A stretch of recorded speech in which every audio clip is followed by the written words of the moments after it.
Hello students, good morning. आशा करता हूं कि आप लोग घर पर सब सुरक्षित होंगे। लॉकडाउन में बहुत दिनों तक आपका पढ़ाई बाधित है ऑफलाइन का, तो मैं हमेशा कोशिश कर रहा हूं कि आपको पढ़ाई को घर पर ही जारी रखने के लिए मैं अपने यूट्यूब के चैनल AECC ट्यूटोरियल पर प्रतिदिन एक एक वीडियो आपके लिए लेकर आ रहा हूं। आज फिर मैं जो कहानी पिछले बार बताया था, उसने कहा था, उसके महत्वपूर्ण पंक्तियों को लेकर आया हूं, जिससे कि आपको वस्तुनिष्ठ प्रश्न, जिसको हम इंग्लिश में कहते हैं ऑब्जेक्टिव क्वेश्चंस, को सॉल्व करने में बहुत ही आसान हो जाएगा। और ये जो 2021 एग्जाम के लिए बहुत ही वेरी इंपॉर्टेंट क्वेश्चन जो है, जो आपको VVI है 2021 एग्जाम के लिए। तो देखिए, इसमें लिखा हुआ है कि गद्य खंड से आपको उसने कहा था, कहानी जो चंद्रधर शर्मा गुलेरी के द्वारा लिखा गया है, उसके महत्वपूर्ण पंक्तियों को जो वस्तुनिष्ठ प्रश्न के लिए है उसको लेकर आया हूं। और ये जो पंक्तियां हैं, आपको जो एक एक नंबर के क्वेश्चन है उसको सॉल्व करने के साथ साथ जो लघु उत्तरीय प्रश्न भी आता है उसको भी सॉल्व करने में सहायता करेगा। तो देखते हैं ऑब्जेक्टिव। चंद्रधर शर्मा गुलेरी, चंद्रधर शर्मा गुलेरी का जन्म। मैं इस तरह से बता रहा हूं आपको कि ऑब्जेक्टिव ही है, समझिए। जहां पर अंडरलाइन है वो समझिए कि वो क्या होगा कि आपको विकल्प में दिया रहेगा, वो विकल्प में ऑप्शन में दिया रहेगा। आपको एक ऐसा ऑप्शन में रहेगा इस तरह के डेट, और 3 इससे डिफरेंस रहेगा दिया हुआ। तो इसको याद रख लेना कि चंद्रधर शर्मा गुलेरी का जन्म 7 जुलाई 1883 को हुआ था। कहीं पर दे दिया जाएगा कि 8 जुलाई, 9 जुलाई, कहीं पर 12 जुलाई रहेगा और 1883 दिया रहेगा। तो कहीं पर 7 जुलाई 1882 भी रह सकता है ऑब्जेक्टिव में। तो ये याद रखना है कि चंद्रधर शर्मा गुलेरी का जन्म जो है 7 जुलाई 1883 को हुआ था। और जो स्थान है, जगह का नाम है, वो जयपुर है, वो राजस्थान में है। राजस्थान में है जयपुर, जो है वो राजस्थान में है। जयपुर क्या है? तो शहर है, याद रखना। जयपुर जो है शहर है और राज्य है जो राजस्थान है। अब दूसरा है कि चंद्रधर शर्मा गुलेरी का निधन। तो चंद्रधर शर्मा गुलेरी का निधन हो गया था 12 सितंबर 1922 को, और वो जगह था जयपुर। चंद्रधर शर्मा गुलेरी का जन्म हो गया था 12 सितंबर 1922 को, जगह का नाम था जयपुर। तो समझिए कि 12 सितंबर की जगह पर दे देगा 10 सितंबर भी आ सकता है, 1922 की जगह पर 1920 भी दे सकता है ऑब्जेक्टिव में। लेकिन ये चीज को याद रखिएगा कि 12 सितंबर 1922 को हुआ था। अगला है कि चंद्रधर शर्मा गुलेरी जो जयपुर में बस गए थे, उनका मूल निवास तो गुलेर गांव था। आप जानते ही होंगे, पहले लेखक परिचय बताया था। तो देखिए, चंद्रधर शर्मा गुलेरी जो है वो गुलेर नामक गांव से आए थे, जो जिला कांगड़ा में है, और वो राज्य था हिमाचल प्रदेश था, वहां के मूल निवासी थे। ये इनका जन्म हुआ था जयपुर में, लेकिन इनके जो माता पिता ये सब थे वो गुलेर गांव के थे, और जो जिला था उनका वो कांगड़ा था, और जो राज्य था वो हिमाचल प्रदेश के थे। अगला है प्रश्न कि चंद्रधर शर्मा जो थे वो द्विवेदी युग के साहित्यकार थे। प्रश्न पूछ देगा कि चंद्रधर शर्मा किस युग के साहित्यकार थे, तो आपको बताना होगा द्विवेदी युग। कहीं दिया रहेगा जो आपको भारतेंदु युग दिया रहेगा, तो छायावादी युग दिया रहेगा, लेकिन आपको मारना है द्विवेदी युग। ये समय पूछ देगा कि चंद्रधर शर्मा गुलेरी कौन से जगह के मूल निवासी थे, तो बताना है गुलेर जगह के बारे में बताना है। इसमें पूछ देगा कौन से युग के साहित्यकार थे, तो द्विवेदी युग के, याद रखना है। फिर आपको याद रखना है कि गुलेरी जी के कुल कितने कहानियां लिखा था, तो याद होना चाहिए कि गुलेरी जी ने कुल 3 कहानियां ही लिखा था अपने जीवन भर में, और उन 3 कहानियों को ही लिखकर वो मतलब हिंदी साहित्य के गद्य खंड के कहानियों में वो क्या हो गए थे? अमर हो गए थे। 3 ही कहानियां लिखकर वो अमर हो गए थे। और उसमें पूछ रहा है कि चंद्रधर शर्मा गुलेरी वो कौन सी शताब्दी के मतलब कि प्रमुख लेखक थे, तो 20वीं शताब्दी के। याद रखना चाहिए कि 20वीं शताब्दी के, याद रखना चाहिए कि द्विवेदी युग जो है 20वीं शताब्दी में ही था। तो 20वीं शताब्दी के प्रथम चरण, जो फर्स्ट चरण था, उसमें वो हिंदी गद्य साहित्य, और उसको लिखा था गद्य साहित्य में। जैसे हिंदी में आपको 2 हो जाता है, गद्य होता है, पद होता है। गद्य कहानी कथा ये सब निबंध रहता है, और जो पद जो हो जाता है उसमें कविताएं होती है। तो प्रथम चरण में ही हिंदी गद्य साहित्य के एक प्रमुख लेखक थे। याद रहना चाहिए कि वो कौन सी शताब्दी पूछेगा, तो 20वीं शताब्दी। और समझिए कि कौन सा हिंदी के कौन से खंड के थे, तो गद्य खंड के ही थे। कौन से साहित्य के थे, तो गद्य साहित्य के ही प्रमुख लेखक थे। अगला है कि चंद्रधर शर्मा गुलेरी की प्रमुख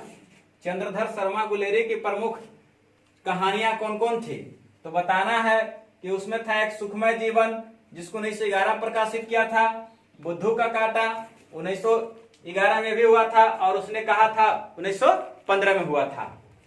अगला है कि गुलेरी जी की उच्चतम शिक्षा बीए था। गुलेरी जी की उच्चतम शिक्षा जो था बीए था, मतलब कि वो पहले तो शुरुआती बचपन का शिक्षा जो था अपना ही वही से किए थे। फिर उसके बाद मैट्रिक एंट्रेंस के किया था, उसके बाद इंटरमीडिएट पढ़ाई किया था, और उसके बाद बीए की शिक्षा किया था। आसाम में उनको प्रथम श्रेणी से ही पास हुए थे।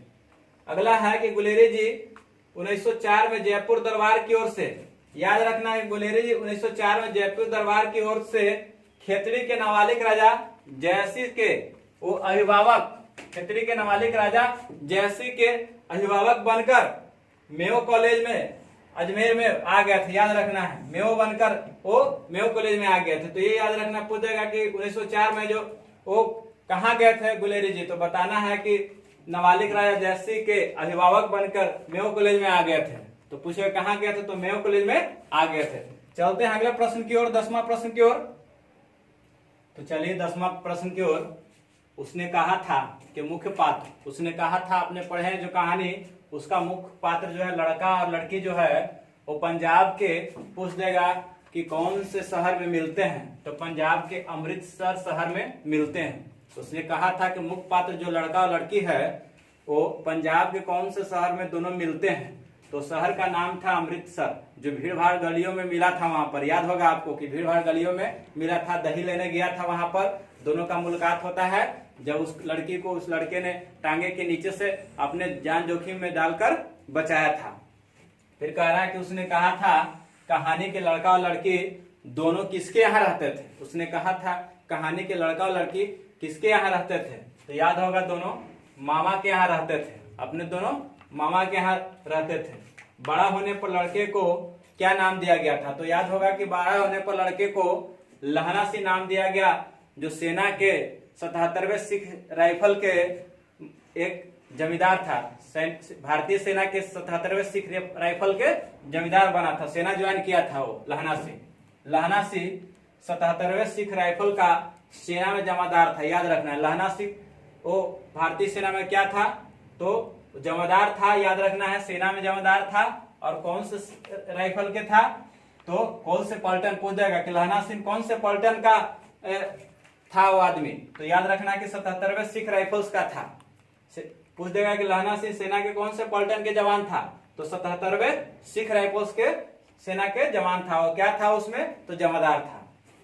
पलटन का विदूषक कौन था, मतलब कि जिसको कह सकते हैं जोकर या एक सेना के जवान, तो वजीरा सिंह था। याद रखना, पलटन के विदूषक वजीरा सिंह था, जिसको मैंने सारांश में चर्चा किया था। आगे है कि मरते समय लहना सिंह का सिर किसके गोद में था। पूछ देगा प्रश्न की मरते समय लहना सिंह का सिर किसके गोद में था, तो याद होगा कि वजीरा सिंह के गोद में था, क्योंकि उस समय वो वजीरा सिंह आया था। क्या उस समय हॉस्पिटल जाने के लिए गाड़ियां आई थी, जिसमें मतलब कि बोधा सिंह और वजीरा सिंह भी जा रहा था। तो उस समय बोला था उसे कि चलो लहना सिंह अब हॉस्पिटल चलते हैं, डॉक्टर आ ही रहा होगा, तुम्हें कुछ नहीं होने दूंगा। उस समय क्या था, उसका पैरों में गोली लग गया था लहना सिंह के, वो जख्मी था। उसमें वो गोद में सिर रखे हुए था, और ये लहना सिंह ने यही कहा था लास्ट में जाकर कि जा कर साहब सुबदारनी से कह देना कि उसने कहा था सो मैंने कर दिया। याद रखना है। आगे है कि तेरी कुड़माई हो गई, यह लहना सिंह ने पूछा था। पूछ देगा कि तेरी कुड़माई हो गई यह किसने पूछा था, तो उस समय छोटे बच्चे थे लड़का, तो लहना सिंह ने ही पूछा था उस लड़की से, जो आज के डेट में क्या है, वो सूबेदारनी बन गई थी, वजीरा सिंह की पत्नी के रूप में थी। अब अगला है कि उसने कहा था कि मुख्य पात्र कौन थे, तो उसने कहा था कि मुख्य पात्र जिसके इर्द गिर्द जो ये जो प्रेम कहानी घूमता है उसके मुख्य पात्र कौन था, हीरो जिसको कह सकते हैं, हीरो कौन था, उसका नायक कौन था, तो नायक लहना सिंह है। उसने कहा था कहानी हिंदी की सबसे लोकप्रिय प्रेम कहानी है। पूछ देगा कि उसने कहा था वो कौन सी चीज, इंग्लिश, अंग्रेजी का, संस्कृत के कौन सी चीज के प्रमुख कहानी है, तो याद रखना है कि हिंदी के प्रमुख कहानी है। मतलब किसी उसने कहा था कहानी के लिए जो आपका लेखक है वो अमर हो गए, अमर रचना हो गए, इस तरह से। आगे है कि हजारा सिंह रेजिमेंट का सूबेदार होता है। हजारा सिंह पूछ देगा कौन था, तो याद रखना है कि हजारा सिंह रेजिमेंट का सूबेदार था। हजारा सिंह जो है रेजिमेंट का सूबेदार था। पूछ देगा कि उसने कहा था कहानी कितने भागों में बटी हुई है, उसने कहा था जो कहानी है कितने भागों में बटी है, तो याद रखना है 5 भागों में बटी है, जिसमें प्रथम भाग और अंतिम भाग है जिसमें प्रेम की चर्चा होता है, और जो दूसरा तीसरा और चौथा भाग है जिसमें युद्ध की चर्चा होती है, जिसमें जो है ये लहना सिंह, हजारा सिंह, वजीरा सिंह, ये सब जो था भारतीय सेना के रेजिमेंट में थे, और ये भारतीय सेना जो है इंग्लैंड की तरफ से जर्मनी के साथ लड़ रहा था प्रथम विश्व युद्ध में, याद रखना है इसको। और अगला है प्रश्न जो कि उसने कहा था कहानी में कुल कितने पात्र हैं, तो 7 पात्र है, याद रखना। उसने कहा था कहानी में कुल 7 पात्र, जिसमें सारांश मैंने 5 पात्रों के बारे में चर्चा किया था, और 2-3 पात्र और है जिससे लप्टन सिंह भी है उसमें, लेकिन मुख्यतः जो पात्र है लहना सिंह, वजीरा सिंह और एक सूबेदारनी जो है, और उसके साथ जो बोधा सिंह है, इसी की ज्यादा चर्चा होता है, तो याद रखना है। और आप इसको क्या करना चाहते हैं, इसको नोट भी कर ले, आप देख ले, नोट कर ले,